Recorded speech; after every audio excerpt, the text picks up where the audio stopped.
versículo 31. Estamos no final do sermão profético e as palavras que nós vamos ler aqui são palavras que saíram da boca do próprio Senhor Jesus. Quando nós lemos a Bíblia, nós temos que ter esse entendimento de que aquilo que nós vamos ler saiu da própria boca do Senhor Jesus. O final do sermão profético de Mateus, capítulo 25, fala a respeito de escatologia. Escatologia é uma palavra com a qual talvez alguns irmãos não são muito familiarizados. Escatologia fala a respeito do estudo das últimas coisas. Escatologia tem uma raiz grega, escato, que significa justamente o último, o extremo. E no sermão profético, o Senhor está aqui no final desse capítulo que nós vamos ler, e a palavra do Senhor diz assim, Mateus 25, 31: E quando o Filho do Homem vier em sua glória, e todos os seus anjos, seus santos anjos com ele, então se assentará no trono da sua glória, e todas as nações serão reunidas diante dele, e apartará uns de outros, como o pastor aparta dos bodes as ovelhas, e porá as ovelhas à sua direita, mas os bodes à esquerda. Então dirá o rei aos que estiverem à sua direita: Vinde, benditos do meu Pai, possuí por herança o reino que vos está preparado desde a fundação do mundo, porque tive fome e me destes de comer, tive sede e me destes de beber, era estrangeiro e me hospedaste, estava nu e me vestiste, adoeci e me visitaste, estive na prisão e foste me ver. Então os justos lhe responderão, dizendo: Senhor, quando te vimos com fome e te demos de comer, ou com sede e te demos de beber? E quando te vimos estrangeiro e te hospedamos, ou nu e te vestimos? E quando te vimos enfermo, ou na prisão e fomos te ver? E respondendo o rei lhes dirá: Em verdade vos digo, quando fizeste a um dos meus pequeninos irmãos, a mim o fizeste. Amém? Vamos parar por aí. Na segunda volta de Cristo, a respeito da volta de Cristo, e encontramos aqui Jesus dizendo: Você me deu de comer, você me deu de beber, você me vestiu, você cuidou de mim. Vem para cá. Você está desse lado, você está à minha direita. E aqui, essa passagem começa justamente com o Senhor separando aqueles que eram herdeiros do reino que estava preparado para eles, daqueles que não eram. E aqui, nós estamos falando de cuidado. Ele diz, e as pessoas que ouvem ficaram um pouco confusas, né? Ele diz: Vem e possuir aquilo que está para você preparado desde a fundação do mundo. Sabe por que você vai possuir isso? Aqui está escrito. Sabe por que você vai possuir isso? Porque você vai tomar posse disso? Porque você cuidou de mim. Quando eu estava com fome, me deste de comer. Quando eu estava com sede, me deste de beber. Quando eu estava nu, você me vestiu. Quando eu estava doente, você foi lá e me cuidou. Quando eu estava preso, você não quis nem saber por que eu estava preso. Você foi lá e me visitou. E aí as pessoas vão dizer, os justos, né, aqueles que foram separados à direita, vão dizer assim: Mas Senhor, quando nós te vimos com fome, ou com sede, ou nu, ou doente?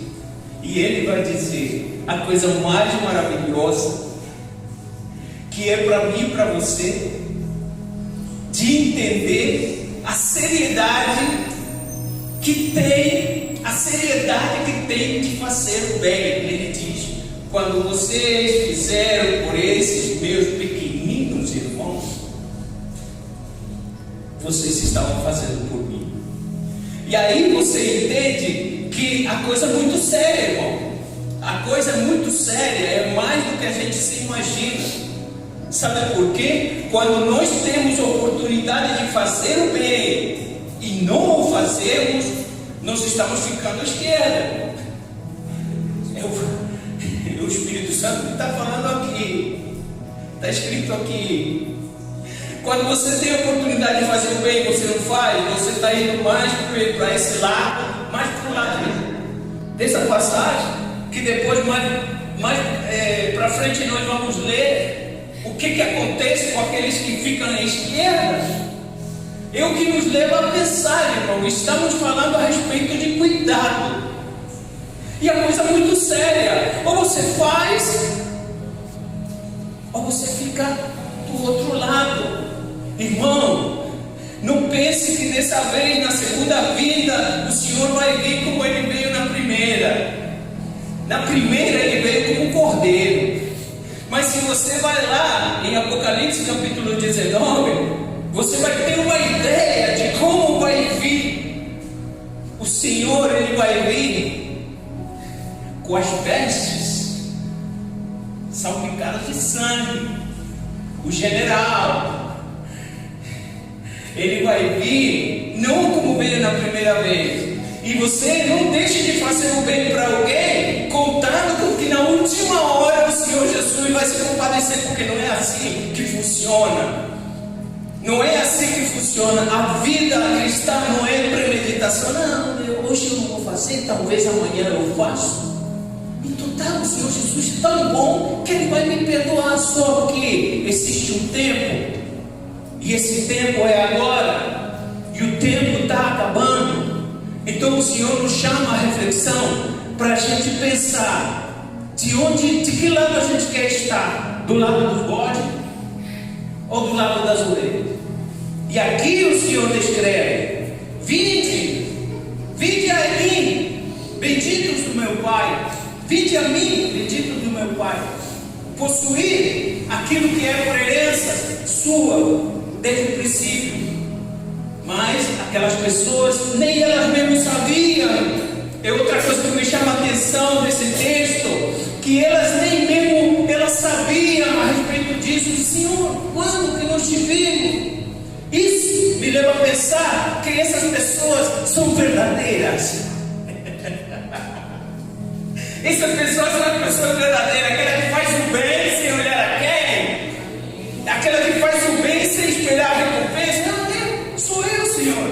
Eu fiz isso. O reino dos céus são aqueles que fazem de coração, sem premeditação, sem calculismo. Não, eu vou dar o dízimo na igreja porque a palavra de Deus diz que vai me dar 7 vezes mais. Irmão, se você pensar assim, está na hora de você repensar os seus cálculos, porque você não dizima para receber 7 vezes mais. Isso aqui não é barganha, isso aqui é reino. Isso aqui é reino. Você faz de todo o coração como para o Senhor. E se o Senhor te abençoar, amém. E se não te abençoar, amém também. Porque a maior das bênçãos a gente já recebeu. Aleluia.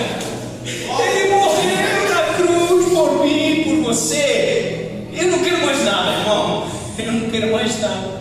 Então aqui o Senhor está dizendo: você vai receber a herança do céu quando você começar a fazer por aqueles que precisam.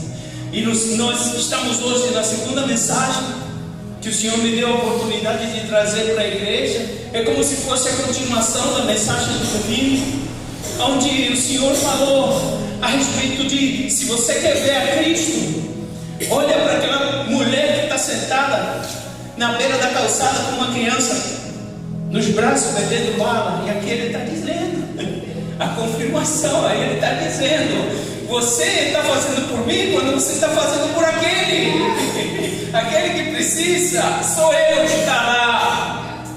Aquele que precisa sou eu que está lá. Aquele preço, olha só, que nós seres humanos temos uma visão mas tão discriminatória. Aquele está preso, tem que morrer lá. porque ele fez, aconteceu, e não sei o que, e não sei o que mais. Aí vem o Senhor e diz: não, não é assim. Não é assim. No meu reino é tudo diferente. Ele diz, aqui não está especificado de por que a pessoa estava presa. Ele simplesmente disse: eu estava preso e você me foi me visitar. Ou seja, vamos pensar junto. O Senhor disse: eu estava preso e você foi me visitar. Então, se você entrar em uma cadeia, eu já entrei para visitar pessoas. O Senhor está dizendo que Ele está lá dentro também, preso junto com eles. Igreja do Senhor, olha só o que o Senhor está trazendo para nós. E nós, na nossa mente, lá, mas Ele diz: eu estou lá com eles. Porque quando eu estava preso, você foi me visitar. Então, se você faz por meus pequeninos irmãos, Ele chama, o Senhor Jesus chama o preso de irmão. Ei, o Senhor Jesus chama o preso de irmão. Ou a outra parte, quando Ele disse: eu estava doente e você foi me visitar, irmão. Não sei quantos aqui já foram visitar algum parente doente. E quando a gente vai visitar nosso parente doente, a gente descobre, dependendo da situação do parente, que tem gente que está muito pior. E você descobre que de repente a pessoa que está, você vai visitar um parente, sua mãe, ou enfim, e você descobre, porque às vezes até o próprio paciente te diz: ó, essa senhora aí, 87 anos, está internada, mas nunca ninguém veio visitá-la, nem os parentes, nem sabe se tem parente, e a pessoa está morrendo lá numa cama de hospital, esquecida por todo mundo. E aí o Senhor Jesus vem e nos diz: quando eu estava lá na cama de hospital, morrendo sozinho, você foi me visitar. Por isso que você tem direito àquilo que eu já preparei para você desde a fundação do mundo. Amém? É muito mais profundo do que eu, com minha limitação humana, poderia passar para a igreja. Mas é isso que o Senhor está colocando na minha boca nessa noite. É muito profundo, irmão. Quando nós analisamos tudo aquilo que a gente acabou de falar, a gente entende que temos uma necessidade de nós reformular a nossa cabeça, reformular a nossa mente, para nós nos encaixarmos naquilo que é da vontade de Deus, para nós nos encaixarmos naquilo que Deus quer para a sua igreja. Sem metanoia não acontece nada na vida do cristão. Sem metanoia não acontece nada. Metanoia, mudança de mente. Diz: se você quiser, Romanos, todo mundo conhece essa palavra. Se você quiser experimentar a boa, perfeita e agradável vontade de Deus, você tem que mudar seu pensamento. E mudar seu pensamento é justamente isso. É você visitar alguém mesmo que você não conhece, mas ele está doente, e você é igreja, você é Cristo. Olha só que coisa maravilhosa. Você é igreja, você é Cristo. E o Senhor diz que aquele doente que está lá também na cama, esquecido, também é Cristo. Ou seja, que Ele está em todo lugar. Ele está na cadeia, Ele está na Cracolândia, Ele está nas esquinas, Ele anda por todos os lados. A palavra do Senhor diz que os olhos de Deus, eles estão observando o tempo todo. O tempo todo, e Ele está observando o que há no meu coração, o que há no seu coração em relação às pessoas que precisam, em relação às pessoas que precisam. E aí Ele continua dizendo, no capítulo 25, diz assim, vamos continuar no versículo 41, vamos até o fim agora. Diz assim: então dirá aos que estiverem à esquerda. Agora vamos falar daqueles que não vão.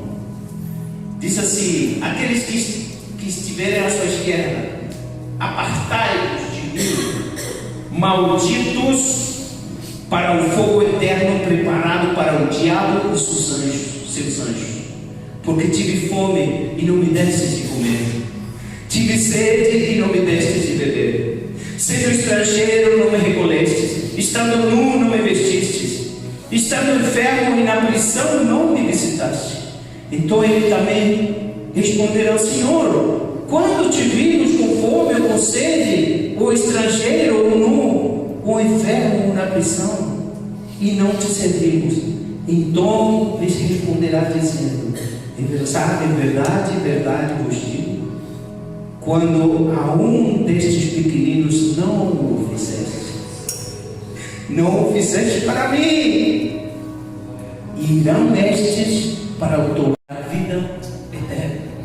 Irmão, o assunto é muito sério, demais. Por isso que na primeira mensagem do domingo nós falamos a respeito, Deus falando conosco, a respeito que não basta simplesmente vir à igreja, não basta simplesmente algumas coisas que nós fazemos, nós temos que ir fundo. Essa palavra que está aqui, vai nos levar fundo na nossa vida cristã, vai elevar a nossa vida cristã, ou não sei como catalogar, não sei se é para baixo ou para cima. Vamos nos aprofundar na vontade de Deus quando nós começarmos a ver as pessoas, e aí nós começamos a cuidar daquilo que Deus tem preparado para nós. Porque Ele diz: quando você fez o bem para alguém que precisava, você estava fazendo para mim. Mas quando você não fez o bem, você podendo fazer e não o fez, você também não o fez para mim. Na primeira carta de João, no capítulo 3, no versículo 16, diz: quem, pois, tiver bens desse mundo e vê o necessitado, seu irmão necessitado, lembre-se que Jesus chamou o preço e a todos os outros de irmãos. Então, o irmão aqui, o contexto da palavra irmão, não está falando só do irmão da igreja. Lembra que Jesus diz: esses meus pequeninos irmãos, e ele estava falando dos nus, ele estava falando dos presos, ele estava falando dos doentes. Então, João vai dizer, 1 João capítulo 3, versículo 16, ele vai dizer: quem, pois, tiver bem desse mundo e vendo seu irmão necessitado, lhe fechar as entranhas, como dizendo: ó, não vou fazer. Aí João diz: como estará nele o amor de Deus? Se nós temos oportunidade de cuidar, se nós temos oportunidade de ajudar, como diz Cristo, assim resplandeça a vossa luz diante dos homens pelas obras. Se nós temos a oportunidade de ser luz e ser sal, e nós não somos, então também nós não temos direito àquilo que está preparado para nós desde a fundação do mundo. Amém? Então, irmão, é muito sério. Eu costumo dizer que cada vez que nós abrimos a palavra de Deus, e cada vez que nós lemos o mesmo versículo, você pode ler o mesmo versículo todos os dias, e ele sempre vai te revelar alguma coisa que antes ele não tinha te revelado. Ele sempre vai te revelar. Me segue. Hebreus capítulo 13. Hebreus capítulo 13, versículo 2. Eu quero passar a segunda parte. Eu já estou avançadas as horas. Hebreus capítulo 13, versículo 2. O Senhor tem mais uma porção para nós nessa noite. Hebreus 13, capítulo 2, vai dizer: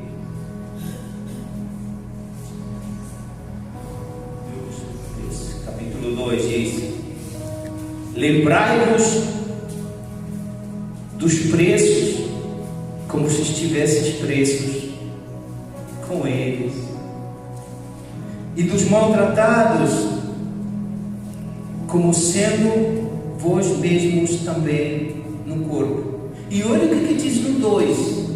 Olha como que Deus desperta. Eu fui ler o 3 e aí Deus me mostrou o 2. Então vamos um pouquinho para trás. Hebreus capítulo 13, versículo 1. Permaneça o amor fraternal. Versículo 2. Não vos esqueçais da hospitalidade, porque por ela alguns, não sabendo, hospedaram anjos.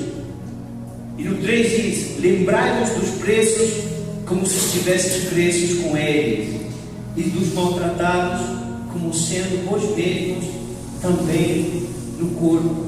Aqui temos a confirmação. Lembrai-vos dos preços, como se vocês estivessem presos junto com ele. Esse era eu, e você quer ser igual a mim? Então você lembre-se deles. E dos maltratados, lembre-se dos maltratados como você mesmo, como se você mesmo estivesse sendo maltratado. Você está entendendo aonde Deus quer nos levar? Ele quer nos levar a outro patamar. Ele quer nos tirar do nosso egocentrismo, da nossa centralidade, e Ele quer que nós sejamos igual a Ele, que sendo Deus, se despiu de toda a sua glória e se entregou à morte de cruz. E nós somos entregues à morte todos os dias. Nós cristãos, irmãos, somos entregues à morte todos os dias. Eu tenho uma notícia para você. Se você está confortável nesse mundo, cuidado. Não se sinta confortável nesse mundo. Cuidado. Porque esse mundo tem tudo, absolutamente tudo, para te distrair, para que você se interesse mais por você do que pelos outros. O mundo tem tudo, e agora cada dia mais, em tempos de inteligência artificial e GPT e não sei mais o que, e a gente já não sabe se está falando com uma pessoa real, se está falando com um robô, se é alguém que quer te dar um trote. O mundo, irmão, ele tem tudo para nos distrair. O mundo tem tudo para nos tirar do propósito de Deus. E ainda que nós temos que nos afastar, como no outro dia o Senhor falou aqui também, da verdadeira religião, né, de cuidar da viúva, dos órfãos. Na segunda parte desse versículo, de Tiago 27, ele vai dizer: e mantenham-se separados da corrupção do mundo, distanciados da corrupção do mundo. Ou seja, são muitas lutas que nós temos. Nós temos que nos afastar do mundo, não temos que nos sentir confortáveis nesse mundo, e ainda temos que lutar contra a nossa carne. Como Paulo fala no capítulo 7 de Romanos: miserável homem que eu sou, quem me libertará desse corpo de morte? Ou seja, nós temos que nos manter separados do mundo, temos que lutar contra o pecado que habita na nossa carne, e ainda temos que fazer a obra do Senhor. Mas, irmãos, Ele está conosco. Porque nós não temos que lutar sozinhos.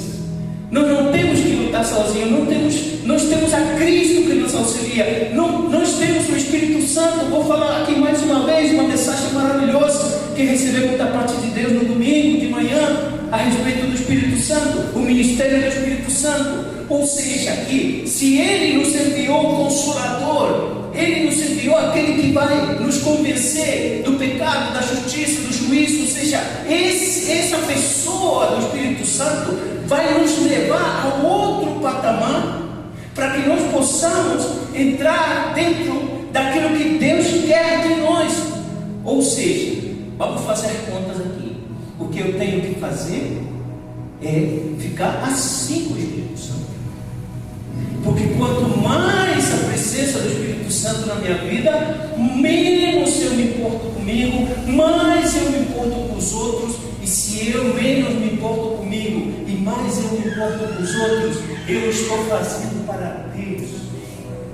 O cuidado com as pessoas, irmãos, não tem nenhum de nós aqui perfeito. Aqui Deus está falando uma mensagem para a igreja, para aprimoramento, né? Aperfeiçoamento dos santos. para aperfeiçoar todos nós. Irmãos, nenhum de nós está aqui mais ou menos em nível outro. Deus está falando para a sua igreja porque Ele quer que nós cresçamos, que nós vamos mais fundo no entendimento de Senhor, por que eu estou aqui? O que o Senhor quer de mim? E o Espírito Santo vai te revelar. O Espírito Santo vai te revelar. Você tem que ter muito com o Espírito Santo de Deus, amém? Essa é a palavra que Deus tem para nós nessa noite. Eu quero pedir à igreja para se colocar de pé.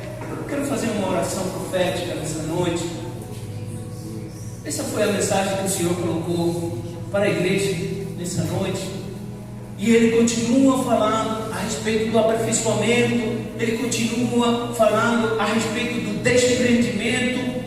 Nós ouvimos aqui a palavra da oferta. Irmãos, Deus falou profundamente na palavra da oferta, na palavra introdutória. Quando você vem no culto, você tem que ficar prestando atenção no timing do culto, do que está acontecendo aqui em um ambiente espiritual.